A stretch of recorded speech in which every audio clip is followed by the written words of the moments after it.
حضرت بایزید بستامی کہتے ہیں کہ میں نے اپنی ماں کے آگے ہاتھ جوڑے، میں نے کہا امی تجھے راضی کروں یا رب کو راضی کروں؟ تو اپنے حق مجھے معاف کر دے، اللہ کو میں راضی کر دوں۔ ماں نے کہا جاؤ پتر میں اجازت دیتے ہیں۔ گئے جنگلوں میں ذکر و فکر میں لگے رہے، تنہائی میں اس کو یاد کرتے رہے، دن رات ذکر کے چراغ روشن رکھے۔ 12 سال گزر گئے حق کی تلاش میں۔ ایک دن واپس بستان کے قریب سے گزر رہے تھے، خیال آیا چلتے چلتے ماں کو سلام کر دروازے کو دستک دینے لگے تو اس خیال نے ہاتھ روک لیا کہ ساری زندگی ماں کو سکھ تو دیا کوئی، اب دکھ بھی کیوں دینے لگے؟ رات کا ایک پہر بیت گیا ہے، سردیوں کی لمبی رات ہے، ماں بستر میں لیٹی ہوگی، تیرے لیے اٹھے گی، دروازہ کھولے گی، دروازے کے ساتھ ہی لگ کے بیٹھ گئی اور ساری رات کاٹ دی اس خیال سے کہ ماں کو تکلیف نہ ہو۔ جب سحری کا وقت ہوا تو اندر سے جو نالی آتی تھی اس نالی سے پانی آیا، سمجھ گئے میری ماں تہجد کے لیے اٹھی ہے، وضو کا پانی ہے۔ فوراً دروازے پہ دستک، اندر سے آواز آئی بیٹا بایزید میں بھی آئی۔ مائیں بیٹوں کے دستک کے انداز سے جان لیتی ہیں یہ کس بیٹے کے ہاتھوں کا لمس ہے۔ 12 سال کے بعد آئی، دستک بھی، کہا بیٹا بایزید میں بھی آئی۔ ماں کی تو نگاہیں ہی دروازے پہ رہتی ہیں۔ اللہ اکبر۔ کہتے ہیں کہ ماں نے دروازہ کھولا، 12 سال جنگلوں کی خاک چھانتے بیت گئی تھی۔ پراگندہ صورت، بکھرے ہوئے بال، پھٹے ہوئے کپڑے۔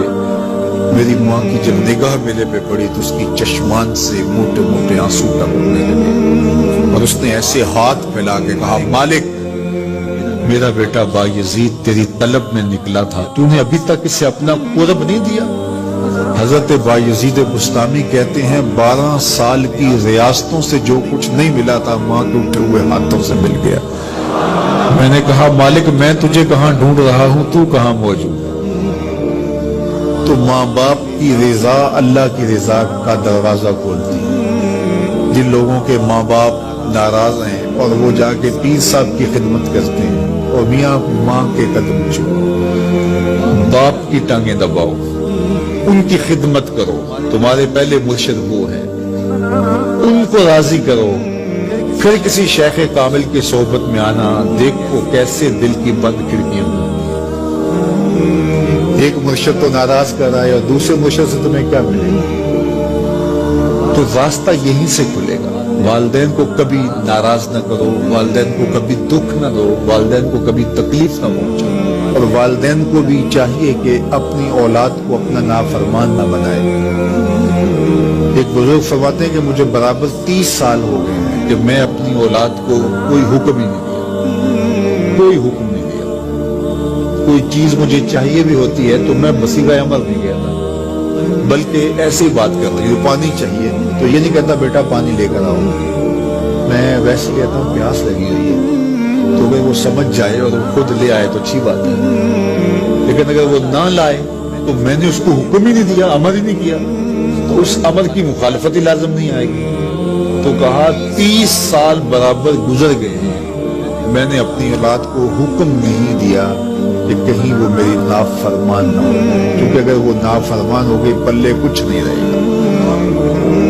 جو اولاد ماں باپ کی نافرمان ہوتی ہے وہ ہوا میں بھی اڑے، وہ چرخ پہ بھی جھولے، وہ زمین پہ گرنے والی ہوتی ہے، کبھی کامیاب نہیں ہو سکتی وہ اولادیں جو ماں باپ کی گستاخ، بے ادب اور نافرمان ہوتی ہیں۔ وہی اولادیں سرفروغ، کامیاب اور کامگار اور بابرات ہوتی ہیں جو ماں باپ کی خدمت کرتی ہیں، ماں باپ کی دعائیں لیتی ہیں۔